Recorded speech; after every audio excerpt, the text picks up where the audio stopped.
Hi cherries, it's Jessica here from A Cherry on Top, and for the month of April we are focusing on titles for Technique Tuesday. So far we've had Natalie show us how she makes such clever and punny titles. We've had Sarah show us how she rearranged her page to fit a long title. And today I am using some of both of their techniques for making a title and putting it into this layout. I am using the Wild Asparagus collection from My Mind's Eye. I have a few of the double-sided pieces of paper, and then I'm also using the sticker sheets, which came with over 200 stickers. To cut out some of my words for my title, I am using this Sizzix Alpha dies, and I cut them out using these little tags that were also part of the Wild Asparagus. I just wanted them to have that light pink color. So with starting off my title, I am going with 3 different fonts. The first 2 smaller fonts were in the Wild Asparagus sticker sheets, and they are really cute.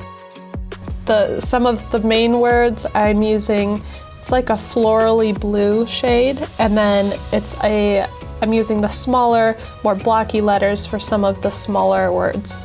And then I'm using the Sizzix Alpha dies to cut out my main word, which is gardening. Altogether, my title is The Love of Gardening is a Seed Sown Once That Never Dies. And I thought this was a really cute saying to go with this. How I found this saying was actually using some of Natalie's tips. So I was searching gardening quotes or t-shirt gardening quotes, and this just happened to be on the list of it. I really liked this dotted paper for my background, but because it is so patterned, it could make it harder to see my letters in my title. So to make the title stand out more, I used some speckled egg to just kind of cover it up a little bit. Also, to make my title stand out, I am using some cherry foam tape and cutting it in half so I can back my gardening word. And as you saw with my gardening word, I cut it out twice with the die so that I could back it and kind of give it a little shadow so it'll stand up against the page a little bit. And then that's also why I'm adding the foam right now so that it pops up even more and will leave a little bit of a shadow. So it really will pop up, and this will be the main word of the title.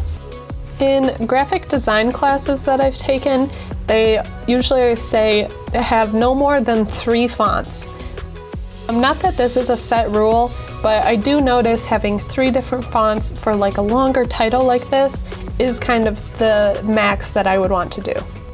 I also think that it's important when choosing fonts that they are very different. Like if you have a cursive font and mix it with a more bold font, or small with a larger, just so that the words seem completely separate from each other. Now I am very lightly going over some of the areas where my sticker blue floral words will be, so they will stand out a little bit more. When I sprayed the speckled egg, it helped the blocky little letters stand out a lot more, but now I want to go through with the pink so that my bluer letters will stand out. You want to make sure that each of your words in your title is very legible, and if it's not, maybe add a different color in the background behind it, or you can outline it with a pen. That's what I'm going to do with these words after I have them all lined up, so I can really help them pop off the page.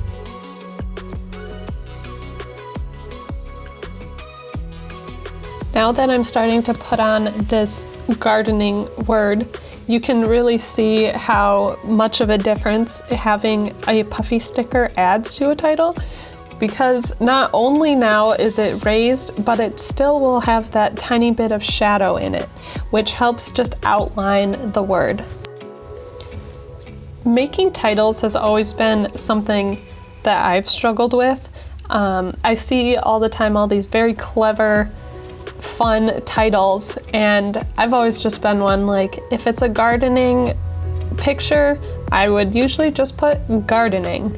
But with this month, with focusing on titles, I really wanted to add something more. So that's where Googling and looking at different quotes or fun phrases is really helpful, especially when you're someone like me who just gets stuck on what the title should be. So if you've seen some of the other videos that I've made of process videos, you'll know I'm working on scrapping some of my older photos. So these photos are from when I was young. There is a picture with my mom and then me and my brother. And we're just gardening in our backyard. And I've always done gardening with my mom, so I thought that this phrase that I turned into the title went really well with it. I think having this little plastic sheet is very helpful for seeing how the words will line up as they go. As you can see, I've kind of bent each of the words up, like each of the individual letters up, so it's not completely stuck onto the plastic. You don't want it to lose any of its stickiness while it's stuck on the plastic. You just want it there enough to hold it and to be able to see under it. And you can move these letters around as you put them in place. Even with having them on the plastic first, I still put on my letters a little bit crooked at first, and I'm not super cautious of how I put them on.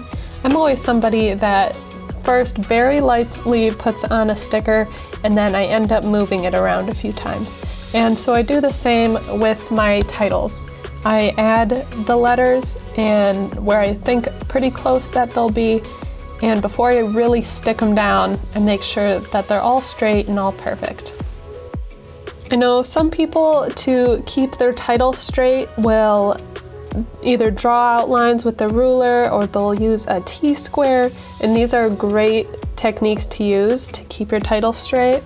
I usually just go for it, and I figure if it's a little bit off, I can either try to move it, or if it's a little off and I don't really notice a lot, then I'll just leave it.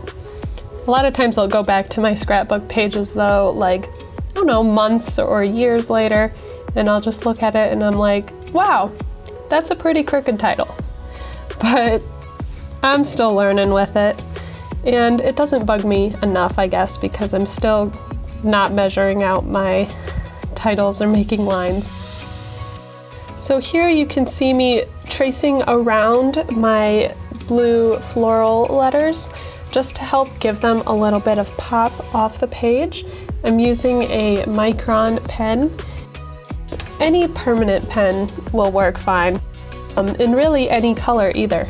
It all depends on what your layout is and what works for you.